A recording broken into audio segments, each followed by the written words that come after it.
Hello everyone, this is Practically Writing with Sarah Berman, and today we are going to be talking about whips. You must whip it. So yeah, when I say whips, I'm talking about works in progress. WIP. I thought it would just be a little fun to talk about some of the story concepts that I'm going to be working on in the next year or so. With my 13 and 24 hashtag challenge. A lot of these are going to get written quickly. You can give me a little feedback on what you think of them, or maybe they'll spark an idea for you. Either way, don't forget to catch me at the end of the video and see what is coming up next. I've got a lot of writing going on, so I'm actually breaking this video up into groups of 5, so I'm going to be talking about 5 whips in each one. I actually have 22 plus whips, so I'm going to be going into, what they are, what they're about, and kind of where I got the ideas from, and where I'm planning on going with them. So, nice little assessment of what's going on. Okay, let's start with Blood of the Moon. This is my NaNoWriMo novel project.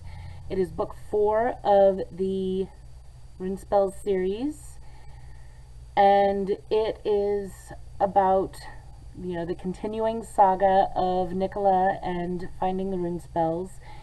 In this book, she encounters the Norse gods of the ocean, who are not nice at all. Ran and Aegir are both Jotun, which is the giants, it's not that they're evil, it's that they're so completely not human that they don't care about humans. It's like, some people don't care about squirrels. Same thing. They just don't care. Ran is the goddess of storms and sea monsters, and she is the one who's responsible for drowning sailors. Aegir is kind of the god of more calm oceans and fishing and things like that, so he's a little more approachable. But they cause a storm, and Nicola and her family get into a shipwreck, and she pretty much drowns. And these two gods realize who she is, or at least that she has the rune spells that she's already collected, and they question her, demanding to know if she is responsible for the use of a rune spell that calms storms. Now, perhaps somewhat obviously, Nicola does not have that particular rune spell yet. She more or less promises to get it. So they fling her back onto shore, and she and the other shipwreck survivors are kind of trapped on this island. It's where a Yupik tribe lives, which are one of 3 or 4 native tribes that make up what are commonly known as Eskimos. So it's the Yupik and the Inuit, and I'm not going to remember the other ones. So they're on this island, kind of on the southern edge of Alaska. And this island is in the process of being prepared for evacuation because the village is going to be swamped out by rising water lines due to climate change.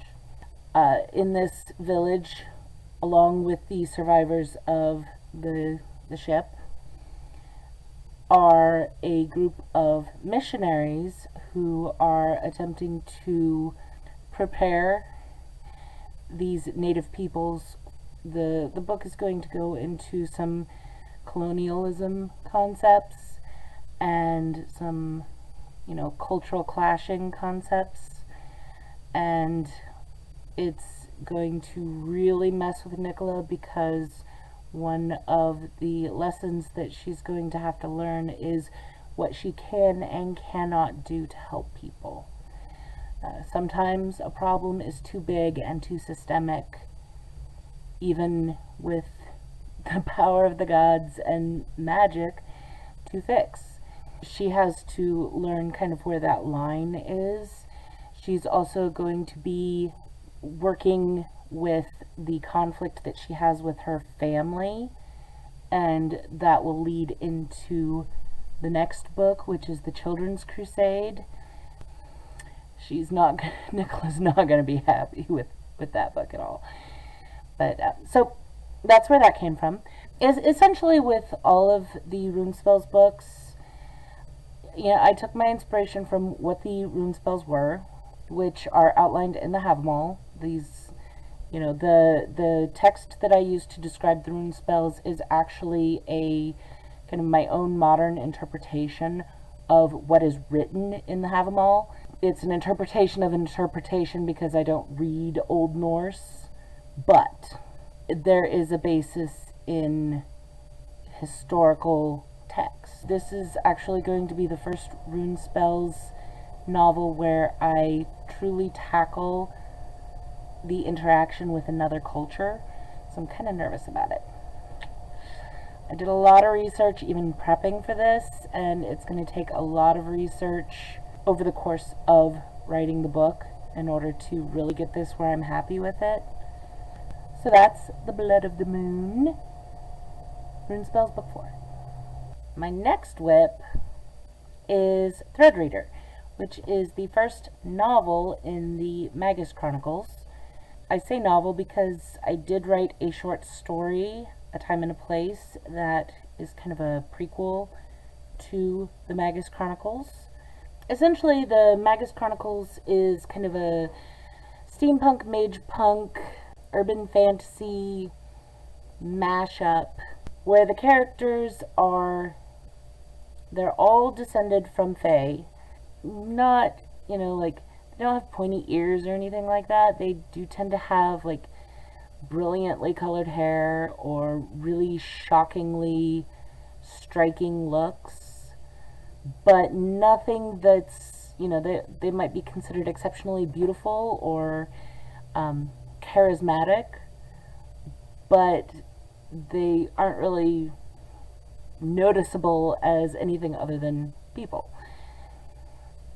The other aspect of this is that each of them has an ability. Because of how diluted the Fey blood is, the power of it consolidates into a single power. A whole bunch of people who have abilities they formed this coalition called Mage in Europe, the Magecrafters Alliance Guild of Europe, or Magus, Magecrafters Alliance Guild of the United States. I know, those acronyms just worked. It was great. They pretty much dedicate themselves to using their abilities to try and kind of improve and protect people's lives, and improve and protect their own lives, and to use the power of these kind of energy sinks called fountains in order to do that.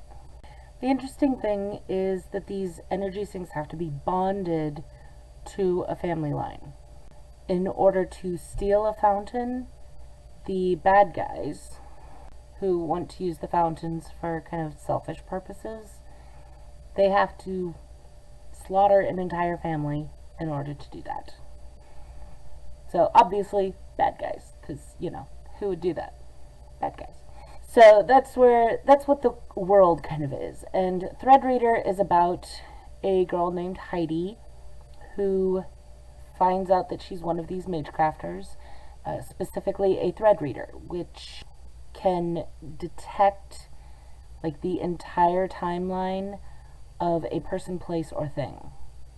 So she just kind of plucks out the thread in the tapestry of reality and she reads it. Threadreader, right? Her brother, who has autism, is a Gossamer, which means that he can make things move on their own, and he actually specializes in robotics. There is a guy who has braces on his legs. He's essentially a paraplegic, and he's also a golemer, so he actually kind of mechas his leg braces so that he can walk, which is kind of epic. There are time sinkers, which is what A Time and a Place focused on. Tiana is a time sinker. They tend to live for like 200-300 years, which is really unusual, even among mage crafters. And they kind of sink energy into a location once a year, and then they can time travel in that location so long as they've been sinking the energy in. Obviously, thread readers and time sinkers can work really well together. So the plot of Threadreader is essentially, Heidi discovers she's a mage crafter. She and her brother both are mage crafters. They are accepted into this guild. They are, kind of taught how things work.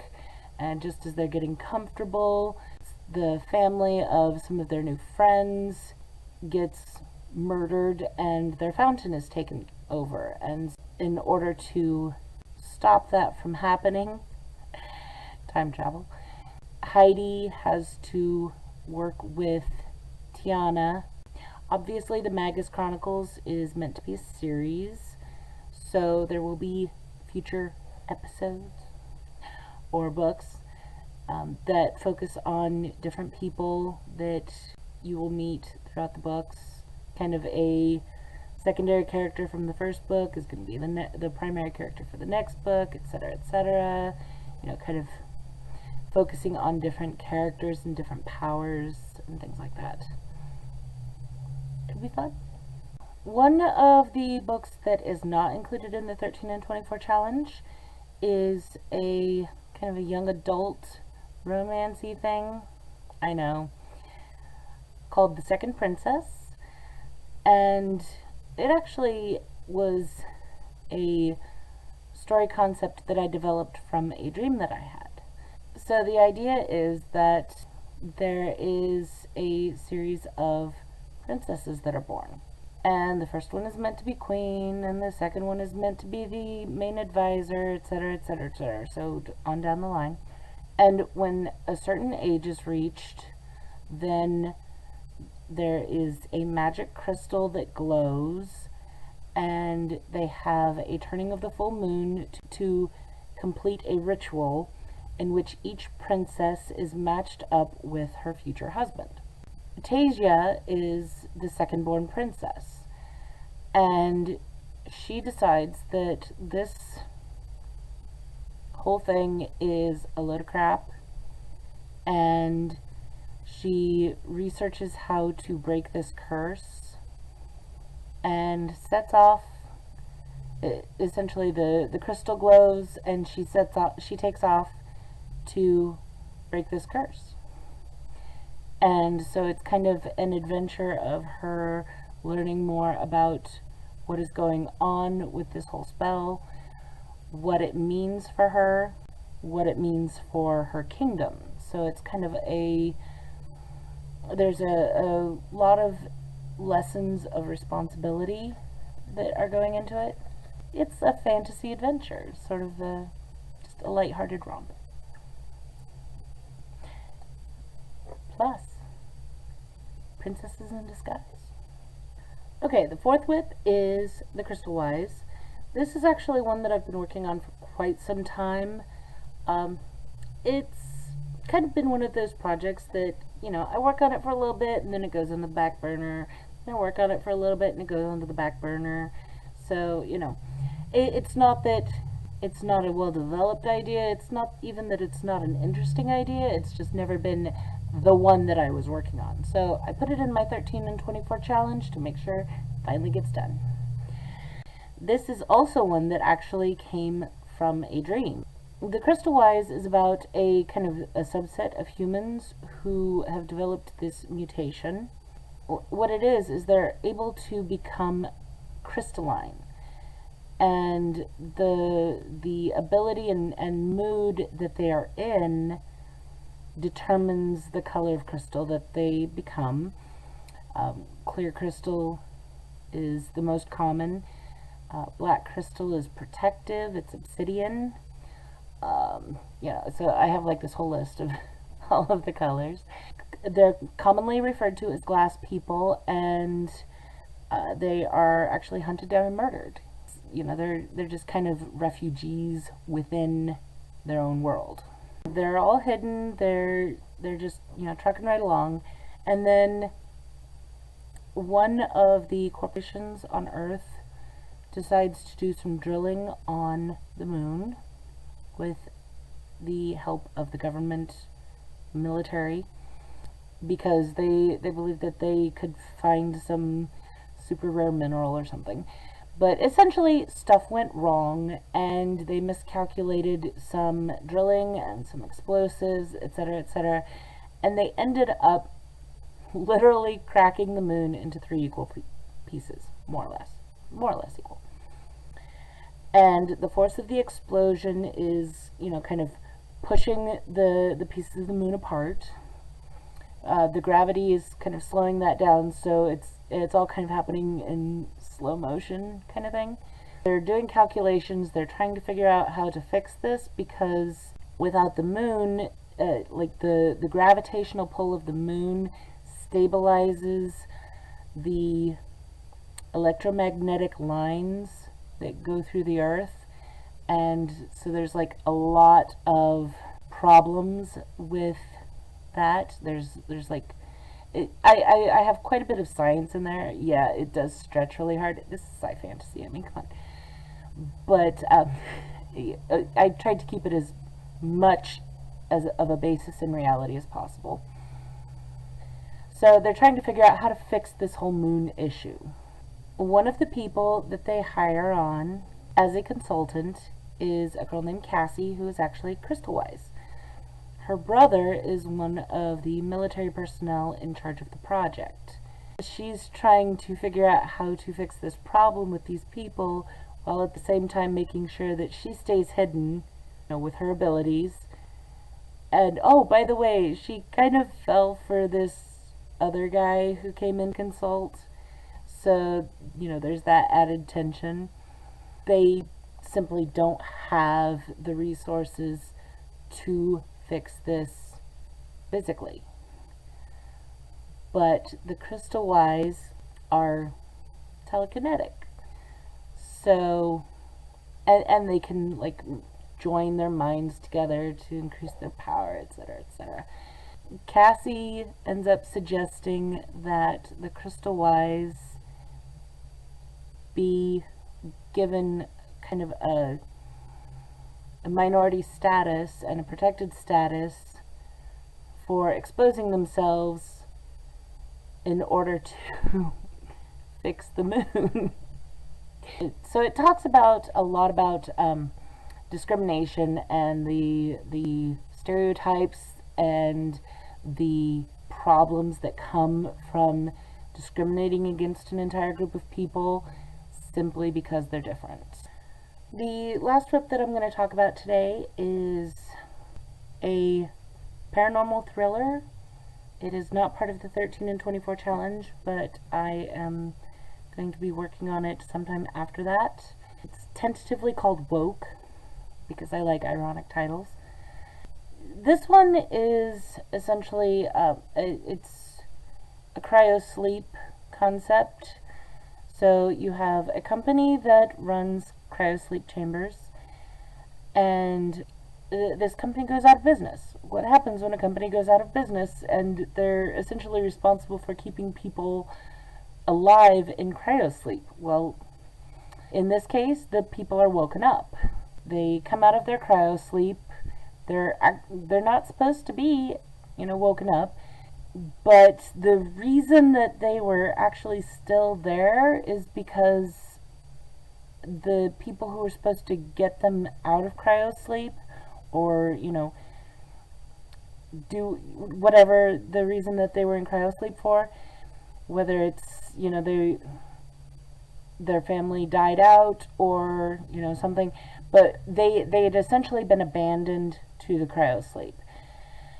But each one of them is abandoned. Each one of them also has a deep, dark secret, because of course they do.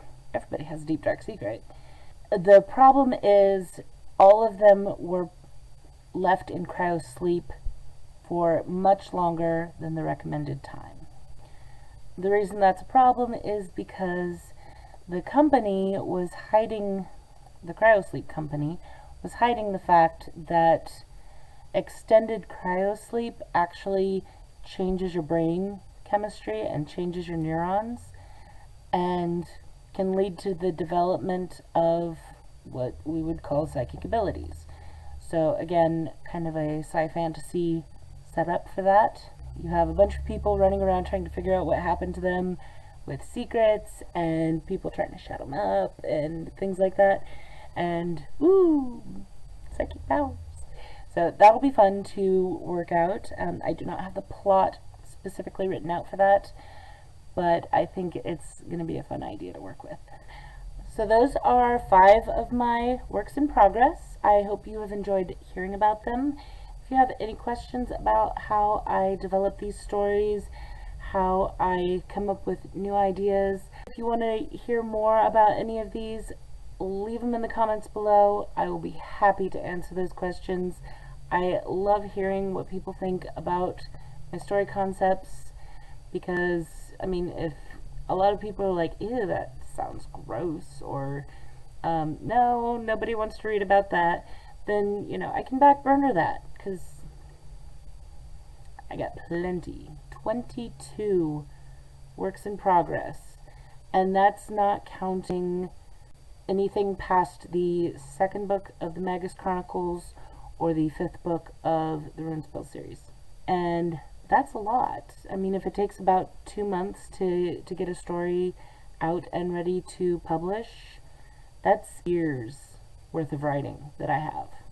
And I mean, that would be assuming that I have no new ideas after that. I am still waiting to hear about the acceptance into the 3 anthologies that I did the short stories for. I have 2 99-cent singles coming out in February, Precious Scars and Free Gift with Purchase. In January, I have planned to release book 3 of the Hot Fae Nights series under my Lena Grace name, and that will be Her Beloved Disaster. This is the story of King Arthur and Guinevere and Morgana. And of course, at the end of February, book 3 of the Runespell series, The Chains That Bind, will be released through my publisher, Black Rose Writing. I'm going to be dropping a few tidbits and hints and works in progress, teasers, things like that throughout the month. Check me out on social media. Again, all of the links are below. I hope you liked this video. Make sure that you ring the bell for notifications. Click the subscribe button to subscribe to my channel and have easy access to all of my videos. Make sure you thumbs up this video because it is super funny. Check out my links below for where you can get the Runespell series. That's Too Wyrd and Fluffy Bunny with The Chains That Bind coming out in February, as well as the Lena Grace line, as well as all of the really great anthologies, and of course my 99-cent shorts. Make sure you check out my Patreon page. Make sure you check out my Instagram, Facebook, Twitter. Follow me everywhere, and we'll see you guys later.